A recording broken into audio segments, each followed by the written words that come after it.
Ladies and gentlemen, it's time for the final countdown. The show starts in 10, 9, 8, 7, 6, 5, 4, 3, 2, 1. Are you ready? It's showtime.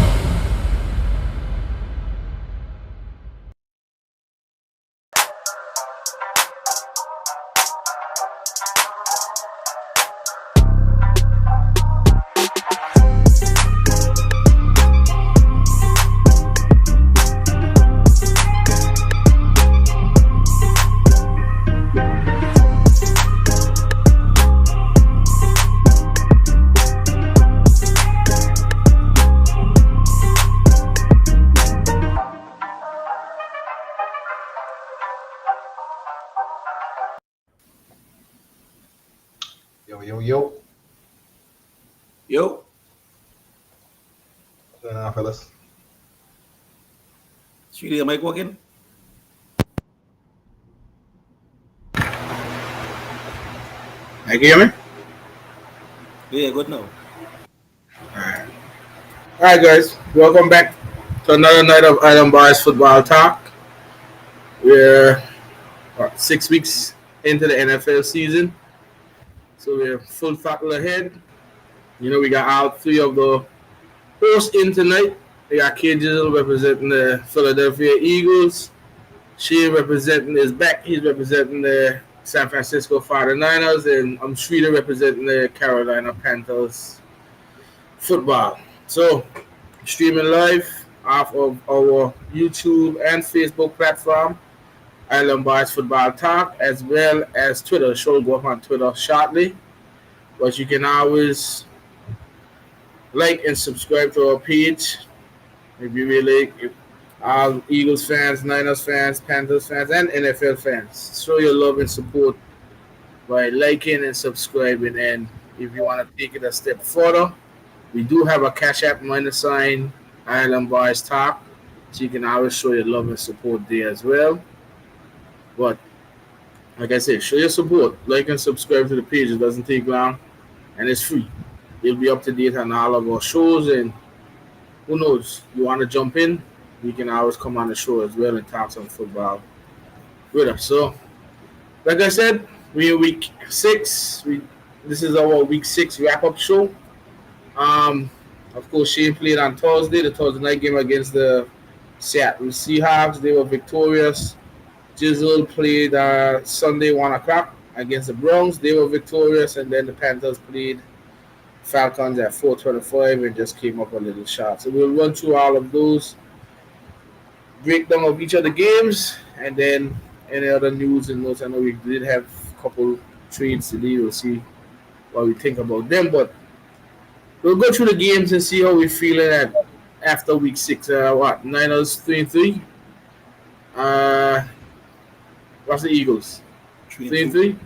3-2. Yeah. And then the Panthers 1-4. So we'll discuss each team and last game and how it's looking, and then we'll go from there. Shane, your game was the farthest back, so we could run through your game first.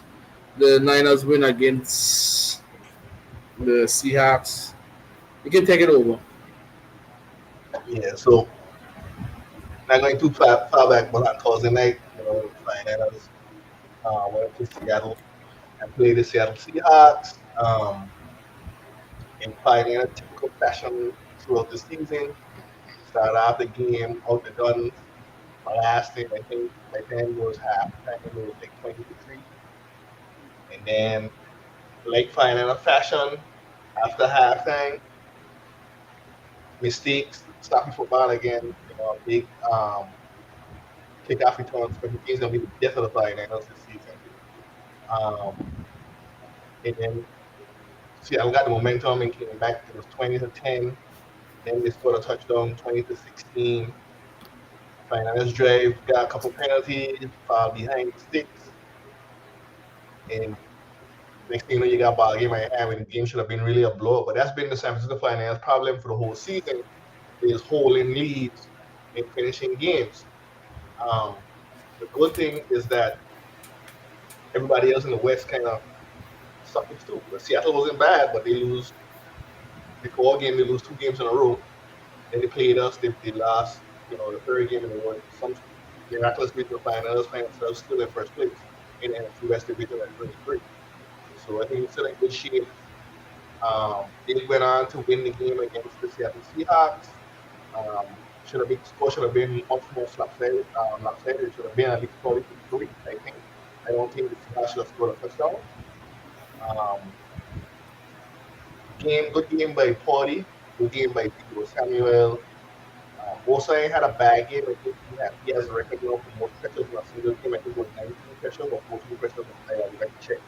He holds the record for most pressures. They didn't get a sacks, but pressures, had, as the commentator had, seen goals, including set people to deliver passes.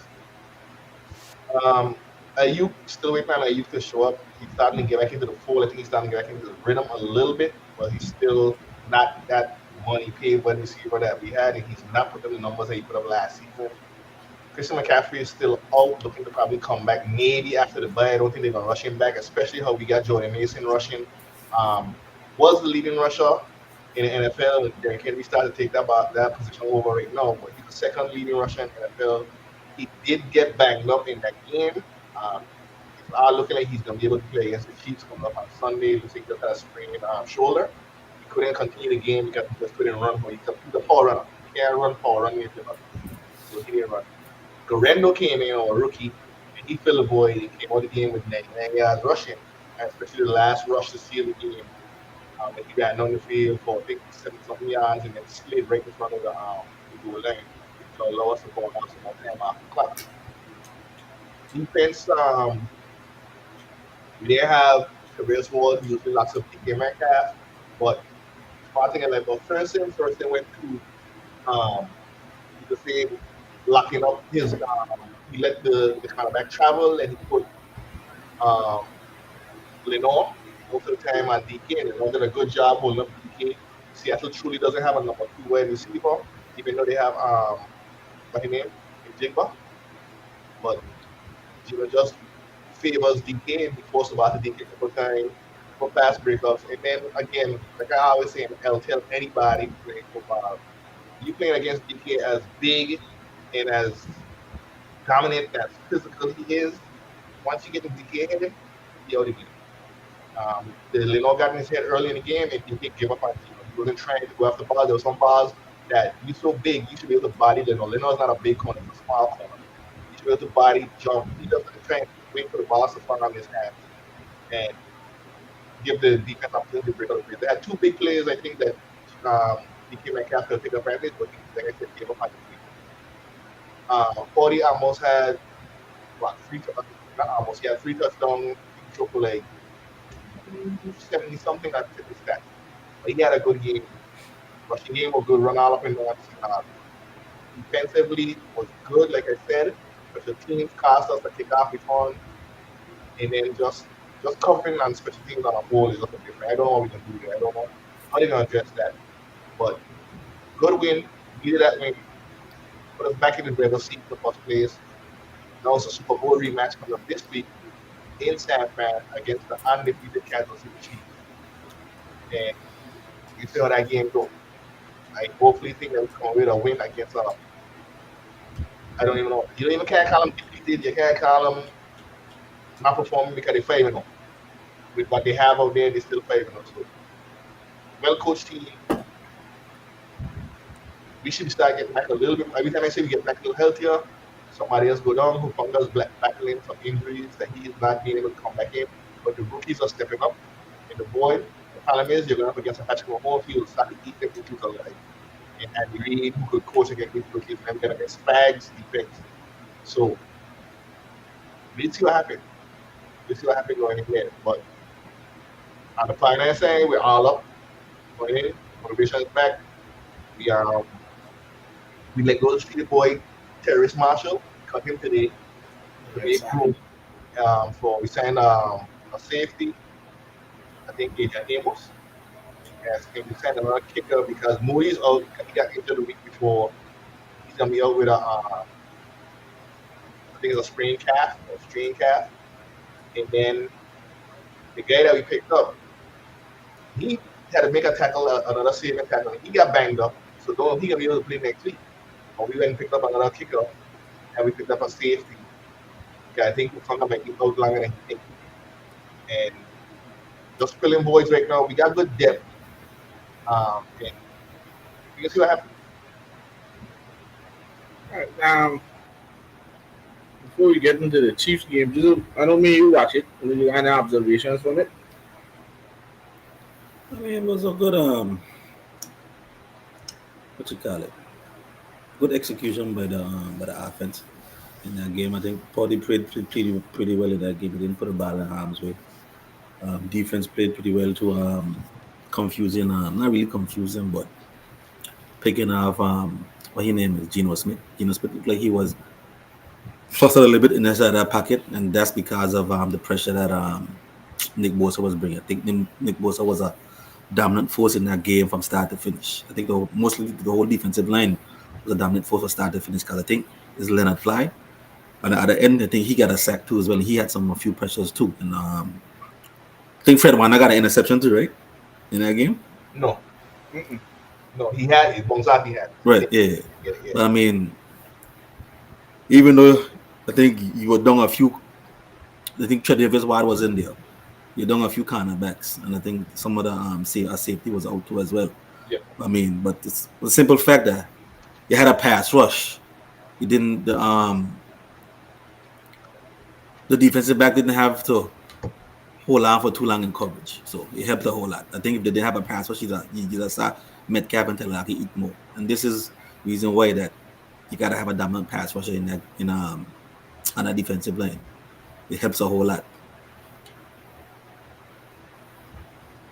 Yeah, I rewatch it. For the Seahawks of Mike McDonald run defense, you expect the defense to be stingier. There was one play that I know me and KG was laughing at.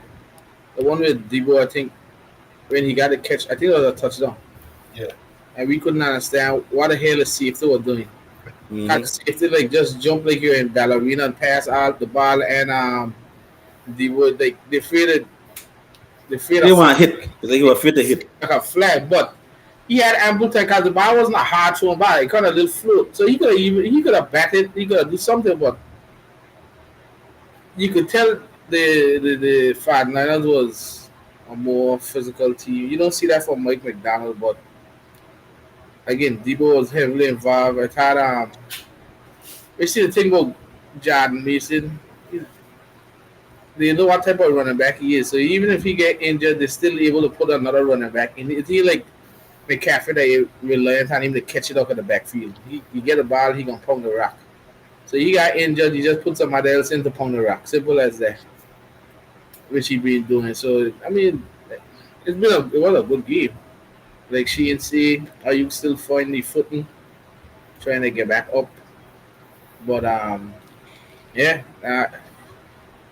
We all picked San Francisco to win, so it wasn't like it was an upset or anything. I Seahawks, to me, they're kind of like a 500 team right now. They are 500 team right now. Yeah, Geno is Geno at this point. Metcalf, like I say, hit or miss. Lockett getting older, and Jigma hasn't turned out to be. He's good, but should be stepping up to be a better receiver. Kenneth Walker, he gonna run. The line's still young. They got Charles Cross, another fella. Two offensive linemen young. The other fella get I think the other one had get injured, right? No, the right tackle, he get manhandled by Bosa. And Bosa I don't think that's the right one though. I think that's a backup one.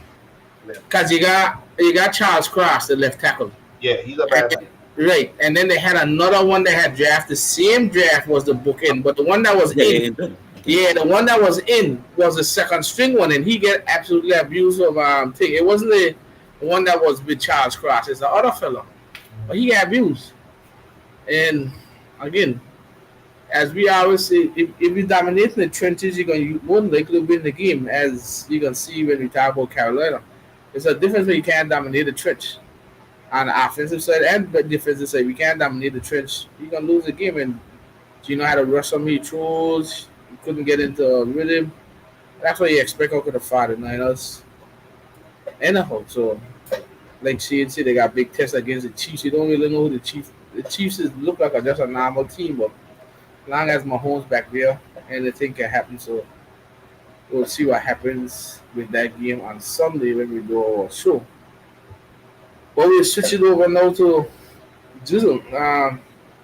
You had the 1 o'clock game against the Browns. I was here with him, and I mean, I let him go. I won't get nothing. Go ahead. I ain't watched the game, so I'm going off of what you say. I really ain't able to talk about this team right now because this team is disappointing, especially coming to the bye week, having 2 weeks to prepare. I was expecting a different outcome. I was expecting a much more offensive explosion against a bad Cleveland Browns team. We saw Dallas Cowboys put up 33 points in the Cleveland Browns. We saw even the Washington Commanders put up 30 plus points on the Browns too as well. So I was expecting somewhere close to that point reach. For some reason, we come into that game, still can't seem to score in the first quarter. Don't understand why. Don't know what's going on. Don't know if it's Nick Sirianni's offense, if it's Kellen Moore's offense. Don't know. Is it Jalen Hurts not picking up the offense well enough? I really don't know what's going on. And you had all the weapons back. You had AJ Brown back. You had Devontae Smith back. Dallas Goedert was in for a little stint. He got out with a hamstring injury.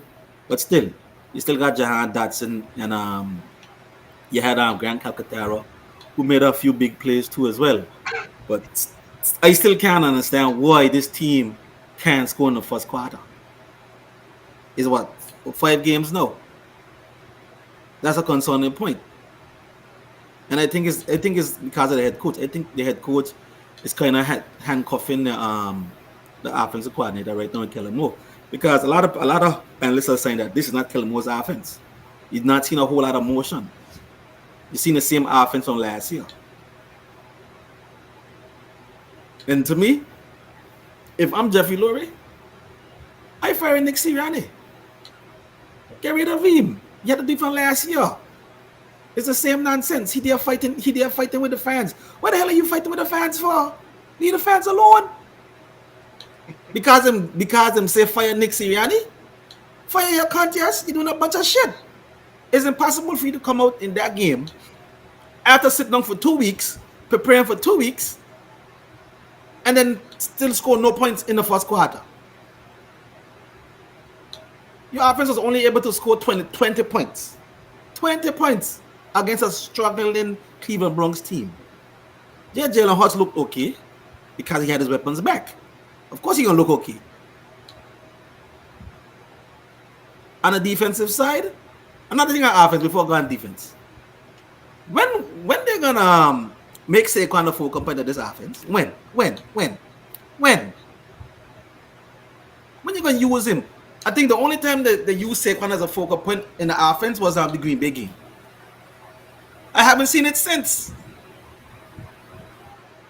It's not that hard. The same how you're using Saquon in motion, use him as a decoy and things like that. Do the same thing. Use him in the passing game. Come on. Again, I don't think it's Kellen Moore's offense. I think it's Nick Sirianni, and that has to change. As this team is not going to make it far later down the season. I don't even think they'll probably might make playoffs if they keep playing like this. On the defensive side, I saw a few things that I liked. With Vic Fangio making the adjustment of starting Cooper DeJean over Avante Maddox. Cooper DeJean came in, played a whole lot better than Avante Maddox. Was instinctual, was aggressive, didn't look last, was able to assign running straight over the right receiver, made a good bit of plays.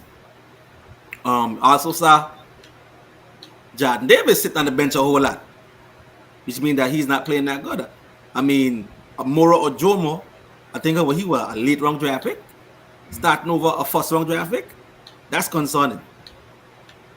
We finally get to see a Bryce Huff-Seighton finally showed up in the stat sheet. Finally got a pressure, a tackle. We got a sack from Josh Sweat. Brandon Graham still playing like a dominant defensive end at age 35. He even got a Nolan Smith sighting. He got a tackle on Deshaun Watson. He even got a Nakobe Dean sighting at times. He had what? Maybe 12 or 7 tackles, 12 total tackles. I think that only came because of the defensive tackles played great. Jalen Carter had a decent game too as well. The corners played great too.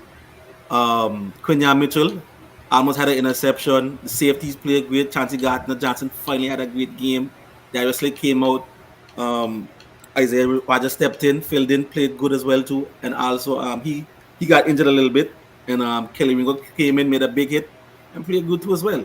So you kind of saw Vic Fangio make a few adjustments. He kind of played tighter too at times, brought the blitz at times. You saw where he had Zach Bond blitzing on one end and Cooper DeJean blitzing on the other end. Certain things like that, blitzing and drop them back in coverage and stuff like that. That's what you have to do. But the only issue I have on the defensive side is in the second half, you had Deshaun Watson went 10 for 10 for 113 yards. That can't happen. They don't have great weapons. He's struggling in the first half. They made an adjustment in the second half, but you have to make the adjustment too. So, I mean, it was an okay game. Kind of disappointed how the outcome came for the simple fact that you had 2 weeks to prepare. Going into the Giants game, I ain't too sure because that Giants defense is playing pretty well. They're playing some good football. Mm-hmm. And you don't have Jared Mailata. Yes, you had Fred Jackson coming in and he played okay. But now, the fact that they know Jared Mailata might not play on that left side, they'll have time to prepare and scheme up certain things to fluster that left side. So there's a chance there's going to be a struggle next week against the New York Football Giants. But again, I'm disappointed in this team. Disappointing outcome. This is going to be a disappointing season. Disappointing season, partner. At some point, I can't do the KD all the time. Like, no, partner, you can't have all these weapons and looking like this. Sometimes it's kind of like hard to think. I understand it. I see. I kind of from what I seen is from what I seen.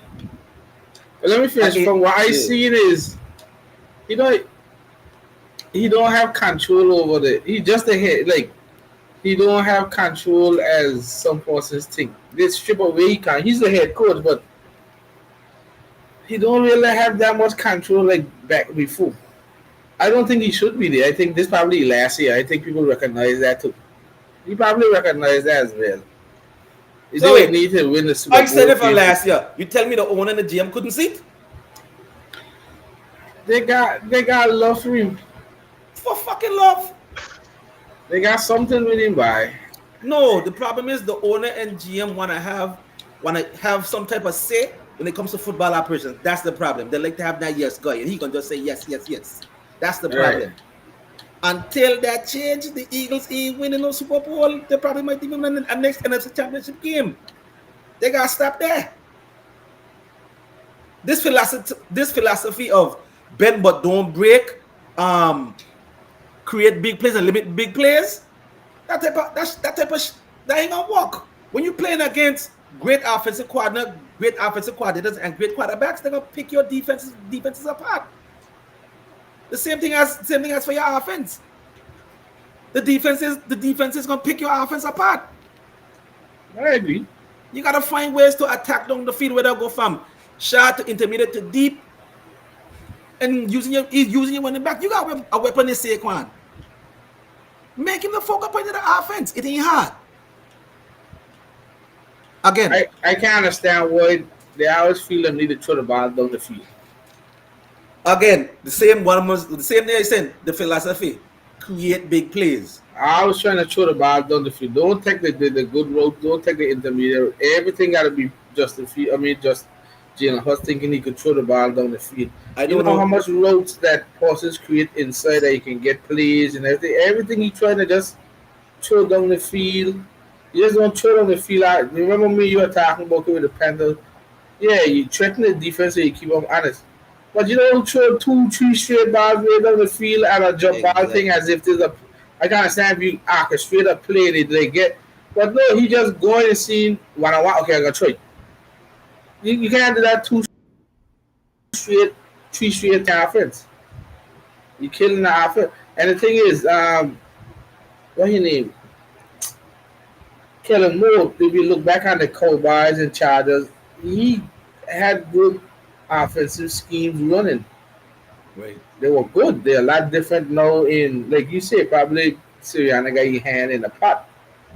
But I wouldn't allow, well, he's the head coach, but Sirianni shouldn't have his hand in the pot on offense. The last thing he should do is be telling somebody how to do the offense. Let a person run them offense. But you know what it's like?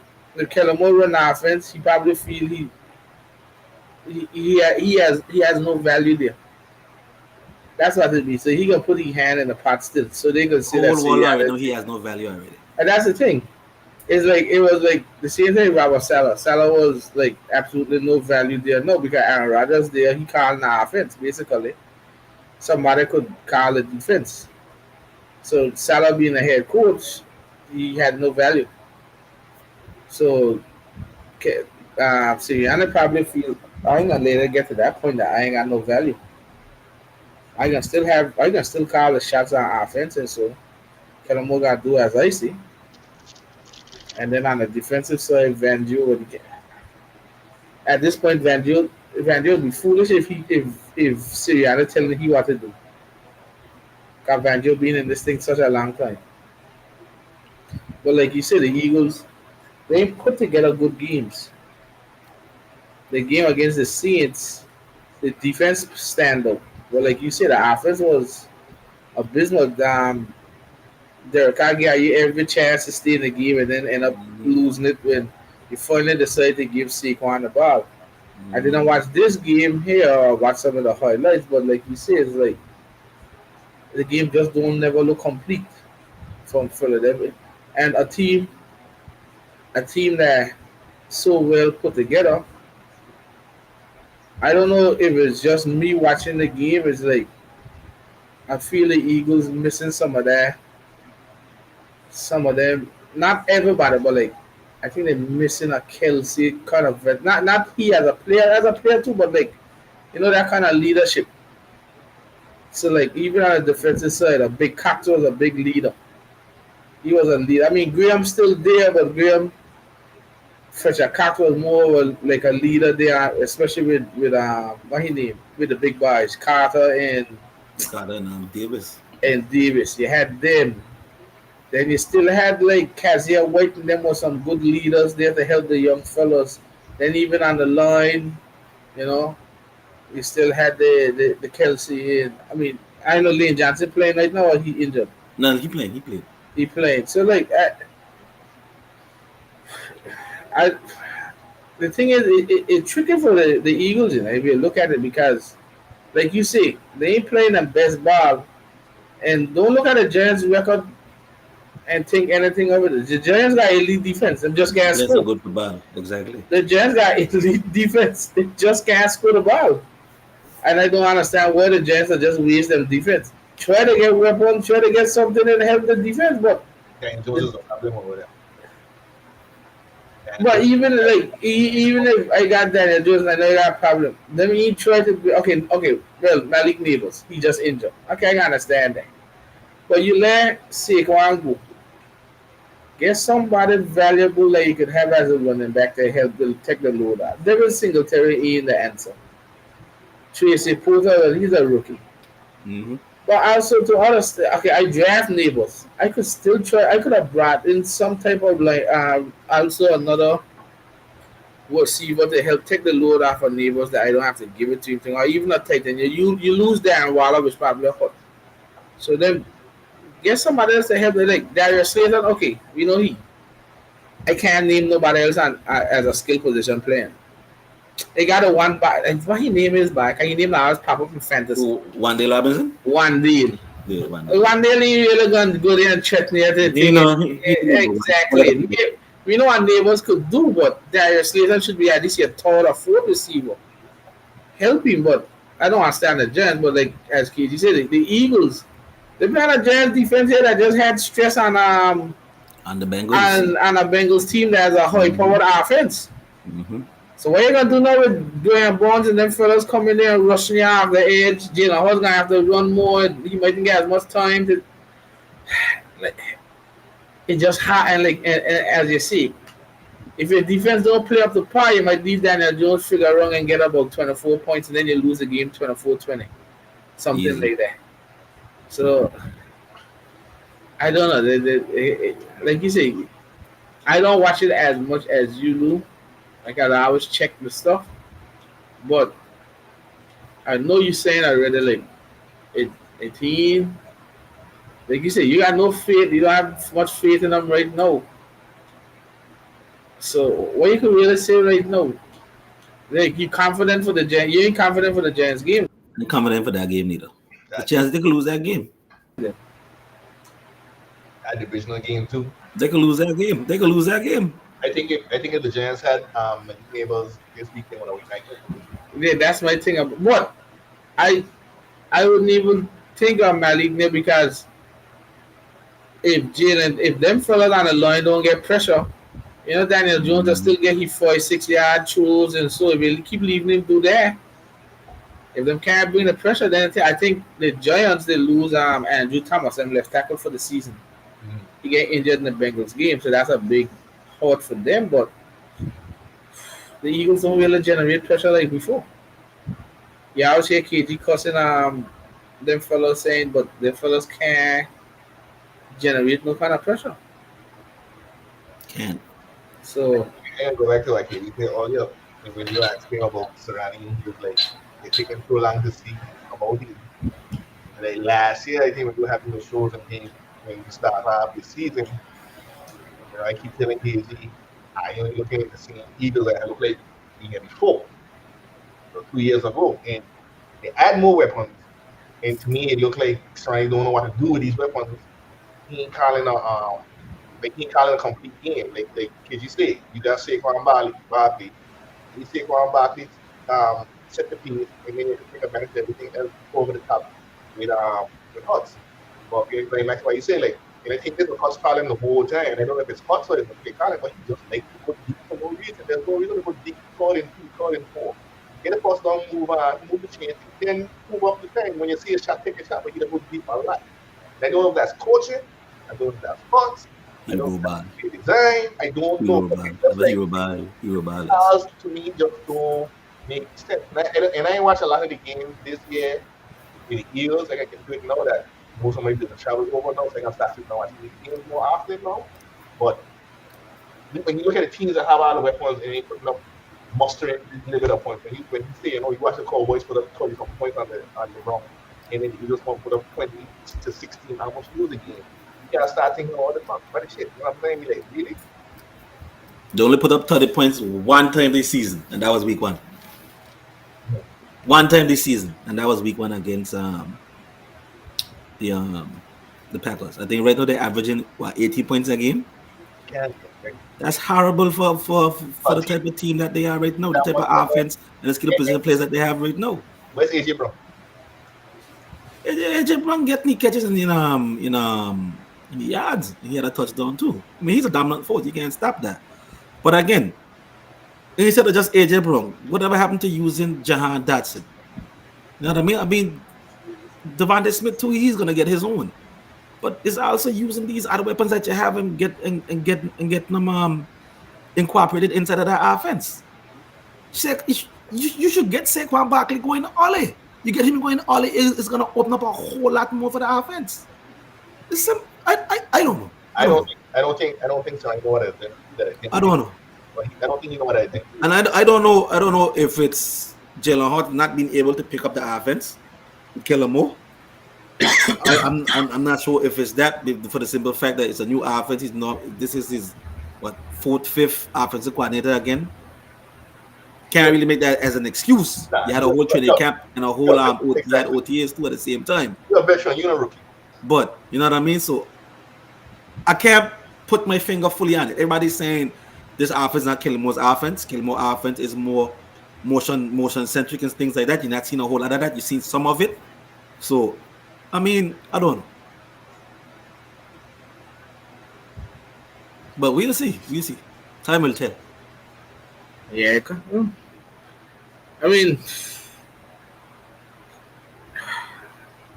to be honest, like the NFC East wasn't kind of like really scared of them. You didn't know what If- Washington would turn out like. You didn't know what kind of what the Giants would be. Good defense, no offense. The Cowboys was at somehow the threat to the Eagles, but they've been bad. But no, Washington 4-2. 4-2, playing Won the really division, well. right? Playing really well. When are you going to play them, KZ? When are you going against them? That'll be I'll come up soon. Yeah, coming up soon. They're gonna ready me too. Then the Giants, like I say, if the Giants had some kind of proper offense, they would beat a lot of teams because the defense actually is really good. Defense playing well. So, well, as Katie said, we'll see how it goes because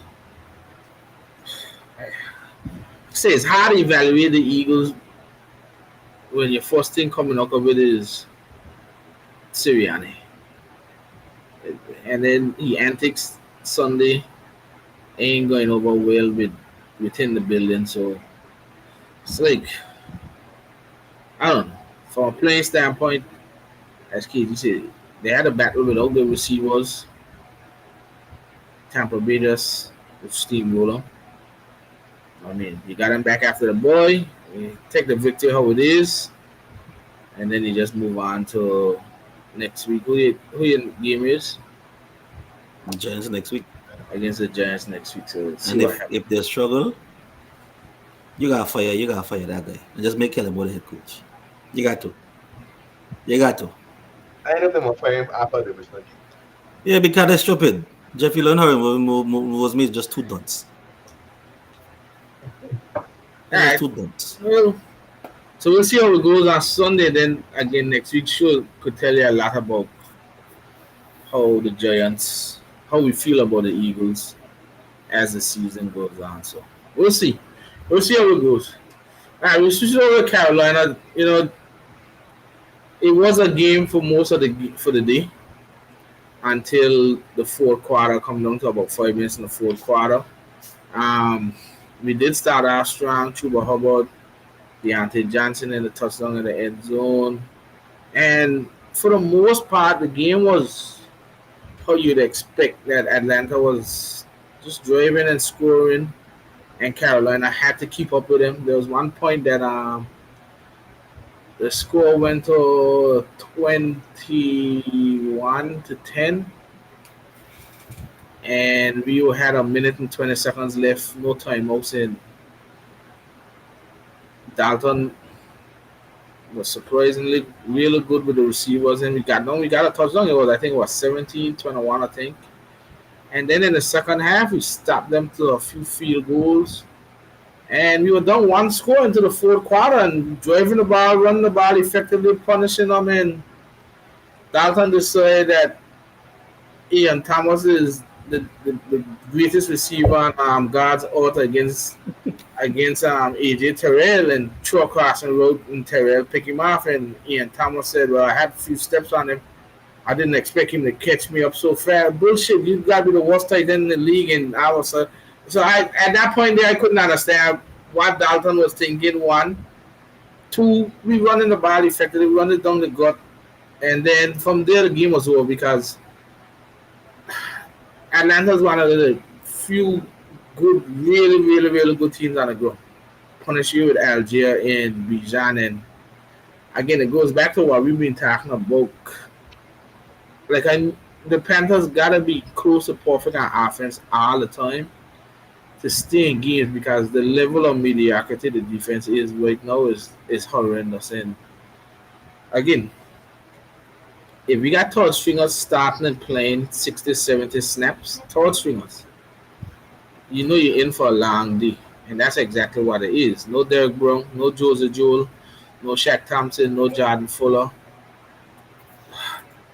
JC Han, he can only do so much, and even he's kind of inconsistent right now. The line, Ashawn Robinson, he's the only legit one that you could see as a starter, but he's battling an injury. Shai Tuttle should be a rotational thing. He's starting at thing. No Jadavian Clowney. DJ Johnson, for some strange reason, they thought DJ Johnson was good enough that he played about 80% of the snaps, and he was horrendous. Charles Harris, who we just picked up off the road, didn't do bad. Our rookie Trevor Wallace was okay, but his running mate Claude Sheridan, he's only a special teamer. So the level of mediocrity on the defense is bad. We are on a kind of historically bad run, negative run, because the last 3 games I think we give up 38, 36, 34. You're giving up that consistently. You're asking your defense to be damn near perfect to keep you in a game or win a game. If you can't stop nobody, and then you can't expect Dalton. Dalton, 37 years old. You don't expect he to be the legit player to do that. I mean, again, the game was fun, but fun don't give you a win. You gotta. I knew it was going to be a long season, and I knew the defense wouldn't be as good. But Jesus Christ, I didn't expect it to be that bad either. I mean, they just running down. They did like a 5-minute offense and run the ball down your throat. Hey, they ain't even tried to pass it. Just you knew it was coming, and that man picking up 5, 6, 7 yards on a stretch. Remember, I was telling you, KG, Atlanta got an outside zone run, and then you either hit it or you make one cut back and you go. And they were just doing that over. And again, I like EJ Avero. I don't have no problem with him. I think he hands tie behind his back right now. He never say. He take accountability. He'll say, I have to prepare these guys better. That's what a coach can see. But in reality, he want to say, how you expect me to play with these level of scrubs? I think that's what he want to see. He just can't say. Because he can stay in cover 3 all day, not to get beat. But the team can't even play cover 3 properly. I think he misusing JC Han as a press corner man. Go man to man. You gotta send the blitz. You can't. Cousins cannot move as good as possible. The coach scared. And the thing about it is too, even the blitz don't look like a blitz. The blitz just look like somebody coming just to fill up a space. They don't even try to grab the quarterback. A lazy blitz. I see a delayed blitz. And the man just run into the running back and stop it. Touch him like tag football. He even try to lick down the running back. Not even that he could do properly. I see why he ain't trying to be you need NFL level players. And like I say, I didn't expect us to go playoffs. I thought we were borderline. We've been about 7 games. Right now, it don't even look like that. Because we had a defense at the start of the season that if you look at it, you had to describe it in one sentence. The description of that defense was 1 injury away. That was the description of it. And sorry, with multiple injuries in. It's bad enough you lose the best player on the team, Derek Brown. But when you lose your 2 starting linebackers that can navigate, that's even worse. Jadavian Clowney was brought in. He's not a savior. At this point, he should be a number 2 linebacker. We just signed Shaq Larson from home again last week. Every week we turn over outside linebacker, releasing, picking up somebody, releasing, picking up. At this point, I can't. It gave me a headache to see which one we pick up now. We picked up so much, and I like Mike Jackson and and JC Han. I think they can be really good. The safeties, Xavier Woods. I don't want to for a guy that's been there in that system for so long. He always had a miscommunication. He Wi-Fi must have go bad. I don't understand how he always under miscommunication. He jumping a rope when he got man assignment. He doing up. I expect better from me. Nick Scott at this point should be a backup, but he got to play 100% of the snap. That's to tell you how bad our predicament is. I'll tell you one thing. The offense, even though we didn't have Austin Corbett, our starting center, who's out for the season, and Taylor Moton, who's like our iron man, PFF ranked our top 7 ranked in PFF. Okay, the top 7, 5 of them was actually starting offensive line, which is really good. There's one thing, you remember last year we always see Bryce Young and he back. He basically been and he back last. We top 5 in the league in offensive line efficiency this year. I'll give credit where credit is due. The addition of Robert Hunt and Damian Lewis with Austin Corbett going to center has paid off tremendously, and even Ike Ekwonu, who is probably the weak link at that line, he's improving steadily. And now Brady Christensen played. Brady Christensen had a high grade. He's the starting center. Yosh Nijman, who was the starter for the right tackle, he played. Judon didn't even have no pressure. I think they said this is his second game in Judon's entire career that he actually had no pressure on a quarterback. No pressure.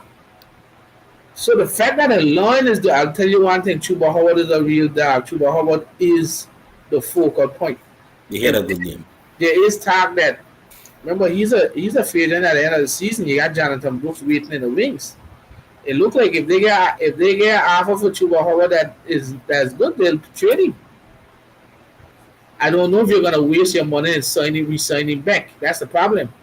And you already got Jonathan Brooks there. So you kind of look at that. But he's been good. Again, Deontay Johnson has been a good surprise, for not a surprise, but a steady contributor for us. Is he a high-level wide receiver one? No. But our offense is running through him. Again, there's a lot of talk now with the receivers going. If we're going to trade Deontay Johnson. If I'm the GM of the Panthers, I go into Deontay Johnson now and say, look, I want to resign you. But do you actually have interest in resigning? And if he say, no, I ain't got an interest, then I'll trade the cunt. I ain't got a problem with that. But bad teams stay bad when they trade away them best players. That's how bad teams trade bad. You got to have some kind of building blocks to go with. I think Deontay Johnson could be a good building block. Leggett had a touchdown catch, which was a pretty good one. Finally, I was hammering the gun, and I told KG, Jalen Cooker is my partner, and Jalen Cooker is finally overshadowing Gringo. Because Gringo is a nuisance. He should not be on the team. But Jalen Cooker, Adam Thielen, Leggett, and Deontay is actually a pretty, not a very good, but a good receiving card for now. I don't know if we're going to end up trading Thielen or trading Deontay, but we got to see. But again, people are asking, put Bryce Young back in. For what? To suck bad again? Yeah, Dalton ain't producing the wins. But Dalton ain't the reason we're losing. It's got the defense giving up 40 points a game. Keeping the game competitive. That's the point of it. At this point, Dave Canales has to see what his offense looks like with somebody that has competence at a quarterback. He has to evaluate the line. He has to evaluate the other persons around the team. The team they have from young receivers, young tight end JT Sanders. Bryce Young cannot give him a chance to evaluate his offense. And I like Dave Canales. The only thing I would say, he needs to be a little bit more stubborn on the run, rely on Chuba a little bit more. But Dave Canales is piling up good plays. We were in the game until that interception. That's in the fourth quarter. We were in the game against the Bengals too. The only bad game we had with Dalton there was the Bears, when the Bears steamrolled us. That was fine. The Bears steamrolled us. They got our top 5 defense. But we were in the game. It's not like we you think I'm thinking that Dalton come out there and throwing 300 yards every game? That's no. What I'm trying to say is there should be a level of competence that your offense can maneuver, and Dalton is doing it right now. I told KG this year, you were away. I told KG, don't be surprised. Next year, the Panthers' starting quarterback is Russell Wilson. Do not be surprised. Dave Canales and Russell Wilson are good friends. Russell Wilson had his best season when Dave Canales was the passing game coordinator. Do not be surprised that Russell Wilson is the starting quarterback of the Panthers next year. It couldn't happen. I would not sign back Dalton next year. He's a free agent too. I was bringing in Russell. If you got Bryce Young still, let him Bryce Young back little. You leave Bryce Young sit on something. I was not starting. I was not playing. I'm not drafting a quarterback this year. None of the quarterbacks are worth drafting high. Jalen Milroe got high potential, but I'm not drafting him with that first pick. Cam Ward, I am not drafting him, even though he got sky high potential. Shadea, we know what gonna happen there. Young gonna dictate where his son go. Quinn Ewers from Texas, I am not drafting him high. Carson Beck from Georgia, I am not drafting. That first pick, if we in the top 5, that first pick either gotta go to Will Johnson from Michigan, Mason Graham from Michigan, one of them outside linebackers, or that fella from Arizona, the wide receiver, Theoria. Mm-hmm. It has to be one of them. My bad. Even Travis Hunter. That's what I was trying to say. Travis Hunter too. It cannot go to a quarterback that you're gonna waste time with. No. If I get a top 5 pick, I need a game changer, and I probably need it on the defense, not on the offense. Now it could change. If we don't have Deontay Johnson, then I will tell you push the button for Ted or Luther Borden. But if Deontay is here like at the half season and we have him locked up, you better go Mason Graham. Because if Mason Graham in they're wrong on the field together, good luck. That's a push inside. Because Mason Graham is a beast. Will Johnson or Travis Hunter, you pair him with J.C. Hahn. Nick Scroton from Texas A&M or Abdul, the fellow from Penn State. That's your premier edge rusher. You have to pick a high-ranked, ready-made player one time. You have to. Or even if you trade down, that's fine too. You can trade down and accumulate more picks, but you have to get a high-level impact player. You have to. You have to. Not no damn quarterback. And I don't mind putting Bryce Young back in the thing this season. Wait till after the boy though. Because the boy is like week 11. Leave him play after that. You'll see what you got in Bryce Young. But for now, these games, like I say, you know who we playing on Sunday? Washington. Oh, Jesus Christ. Washington might put up 50 points on this defense. Because we can't stop nothing. But Washington defense is bad too. We can somehow contain the game to make it look competitive. They got good defensive line. I don't know. But they line they don't do nothing. I would love to get a defensive tackle back. They got good interior. The outside ones ain't good. I remember they trade Sweat and Chase Young. Yeah. They got Deron Payne and Jonathan. I think one of them injured though. But the defense, Frankie Louvo and Bobby Wagner has been playing pretty good. Frankie Louvo's a beast. Yes. I mean, and the thing is, I can't be mad at Frankie Louvo because actually he did tell you the offer that we had given was higher than Washington. And he was hard to go. But he did say he wanted to play for Dan Quinn because Dan Quinn uses the linebacker as a blitzer more. Can't fault him there. But again, the state of the Panthers right now is like every year we go through the same thing. I mean, we do have some cap space this year. The offense is efficient for now. We still have pieces, but we have to prioritize the defense. I sorry. I would have to fire EJ at the end of the year, not because of him, but I bringing in somebody that ain't free to rough up the fucking quarterback, blitz the quarterback, blitz. You know what I like with the Ravens fella? He got a bad bluff blitz. You don't know where the blitz coming from. The man has run like them going blitz and then back off. Back off, yeah. So sometimes you think them are back on them still coming. It's a throw your ass so bad. If you don't have a premier edge rusher, you have to blitz. Yep. You have to blitz. I don't know why the Panthers do not blitz. Can you send this message over to Vic Fangio too, please? We got to look here on 14-18 are telling KG that big run that thing had that Joe Burrow had. It was on 2018. Then play man to man. Man coverage. And the safety's gone down the road. Yes. Yeah. Sunday night he played cover 2 man. So the safety's guy run down the field with the deep routes. While everybody man to man. All Joe Burrow does up the road, 5 to 7 yard touchdown run. Because the safeties ain't looking at the quarterback, them looking at the receiver. Yeah. Back front to the quarterback. Then some other game that was close, it was 4th and something. Me KG watched. I can't remember, it was 4th and something. What they do? They send a blitz, 4th and 8. Send the blitz. Send the blitz. Jesus Christ, you can stand up and lead a man, stand up there all day, and then he carve you. Send the blitz. Yep. I don't understand these defensive coordinators got to send the blitz. If I got a good set of cornerbacks, I blitzing a lot. There's a reason I why am blitzing. Spags will win all the time. Spags will send that fucking blitz. Spags will send that blitz regardless. And fucking why he named that send fucking blitz no matter what. Why he named out in Minnesota? Brian Floyd. Blitz? Pressure will confuse any quarterback. I don't understand what these defensive coordinators can't understand. I don't care how good the quarterback is, Patrick Mahomes and all. Pressure that would confuse him.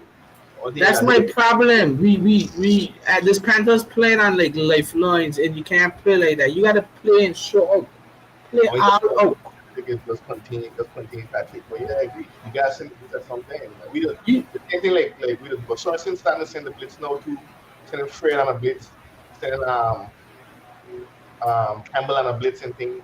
But even though we got Bosa get there too, they might have started double Bosa, chip Bosa.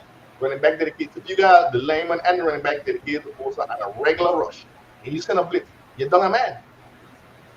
You're done a man. And once the man getting there fast, the quarterback can, if he got to read, and he see where the blitz coming from, Be creative with it too. There's a problem. A lot of these defensive guys. Yeah, creativity. If you see Spags will move Chris Jones on the edge. Then after he gonna create a blitz and have a stunt with Chris Jones switching with the inside defensive tackle, and you create pressure just like that. The offensive line flush stud. You see it happen in Super Bowl. I don't. Yeah. Sometimes we just gotta stop being so like you know. Some of these coordinators just get so ahead of themselves and you're playing prevent, you want to get beat down the field. Yeah, but if I need a stop and you can carve me up 6-7 yards every game, every down, well, that just as bad. I'll take my chance, go 1-on-1 down the field every now and then. Send up. You think you can stand up there and leave Jaden Daniels pick you apart? Exactly. You're gonna have to throw Jaden Daniels off your game a little bit. I don't understand how these defensive coordinators don't get it. The last, you go back, the last 10-15 Super Bowl with us was all aggressive defensive coordinators.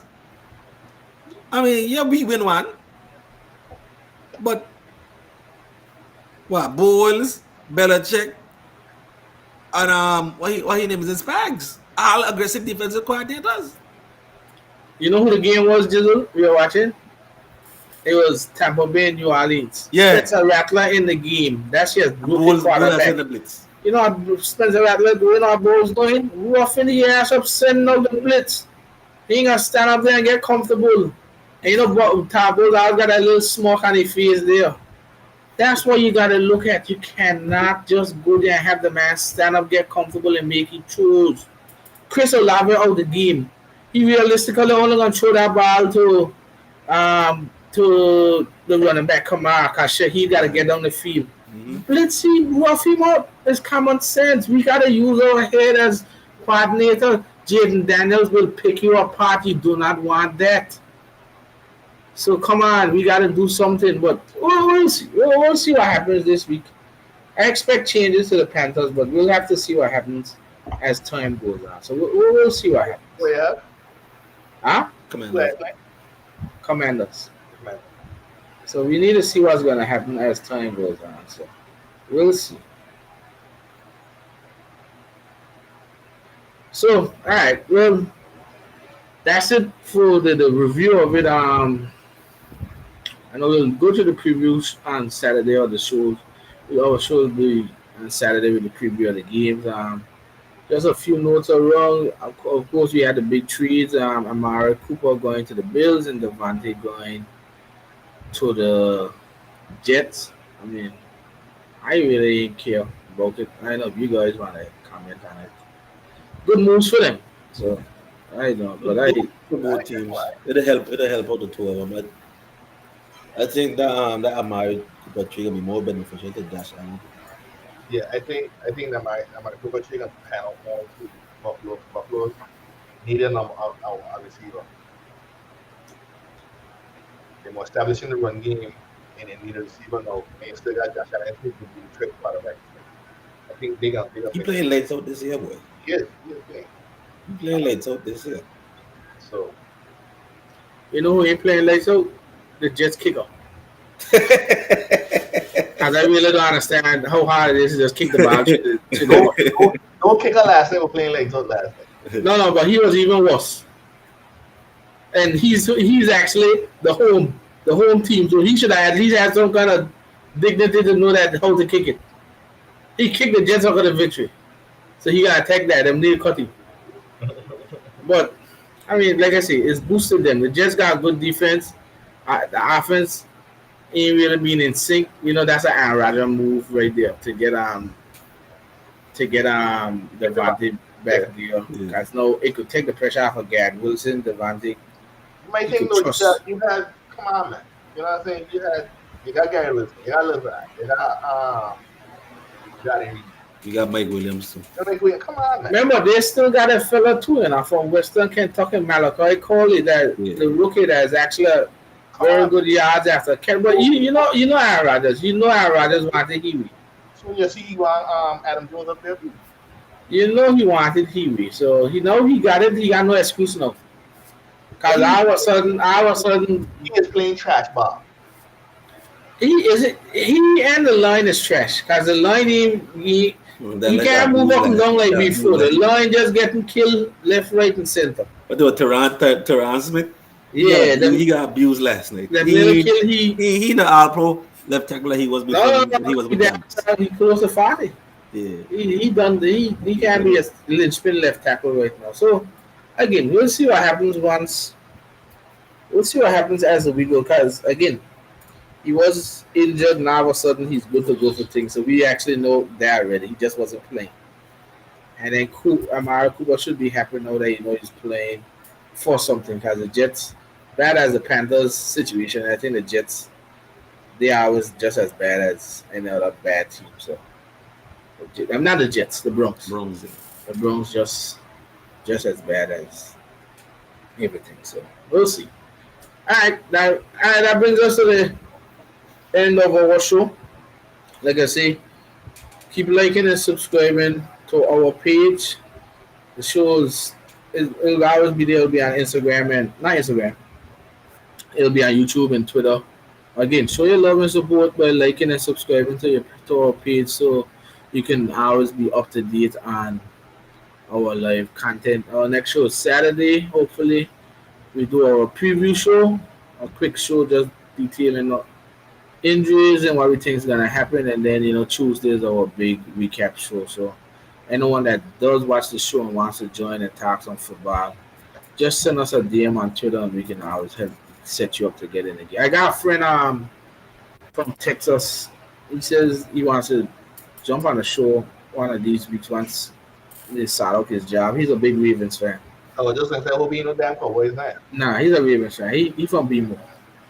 He hate the Cowboys. So when the Ravens had ride the Cowboys, he was the happiest guy ever. So he'll jump on our show one of these days, talk some Ravens football with us. But we'll be happy that happened. But that's it from us. We hope everyone has a good weekend. Then get ready for the Thursday night Sean Payton back into the Voodoo Dome. So we'll see what happens there. But have a good weekend then. See you guys on Saturday for preview show. Aside of that, we out. Peace.